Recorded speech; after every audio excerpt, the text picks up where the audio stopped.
My name's Pat Rider, and 35, and unfortunately in the mortgage business. So, needless to say, it's been a pretty tough couple years, 18 months or so. I've been coming to Heartland for about 4.5 years. When we started coming in, I just felt that immediate contact with Darren, and one day he asked Stace and I if we'd be interested in meeting him for lunch and talking a little bit about our faith and where we were in our journey. During lunch, we talked a little bit about where we were and what our beliefs were, and after lunch, he asked if he'd be interested in doing a prayer together and giving our life to Jesus. And still, at that point, it was so early in my journey, I wasn't sure, what it was I was doing, to be honest. But after being baptized, I got a new position with the company and just experienced great success over a 3 to 4 year period. Unfortunately, somewhere along the way and during that time of success, I forgot what got me to where I was and why I was being successful. Stace and I stopped coming to church, and I don't know if I felt like the success was my doing or what the situation was, but instead of going every Sunday, we were making it every other month, or maybe if I had a rough week, I would make sure I made it in that Sunday, as if that 2 hours was going to somehow fix everything.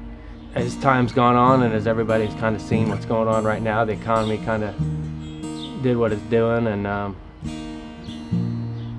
got put into a pretty tough spot. I had a night where I was up all night and wondering, what am I going to do? How are we going to make it through this? And I opened up to a section of Corinthians that talked about being down but not out, perplexed but not crushed, and just not giving up, basically, is what I got out of it. We took this as a moment to come back to church and get Jesus back in our life again. One of the things that I started doing was, instead of waking up every morning watching the news and all the horrible things that are going on and how bad the economy is, I decided to keep the news turned off and started reading the Bible, and just taking small little chunks, little verses of it, take in as much as I can from it, and it's just amazing the difference it creates in your attitude and how you view everything. I think more people need to do that. They need to learn from what's right in front of us. It's just right there, and so many people are rejecting it, and there hasn't been a time in my life, and I'm sure many people's lives, where they've needed it more than they need it right now. It's given me hope when I don't have any, and it's helped me get through a stage where I'm the provider for my family, and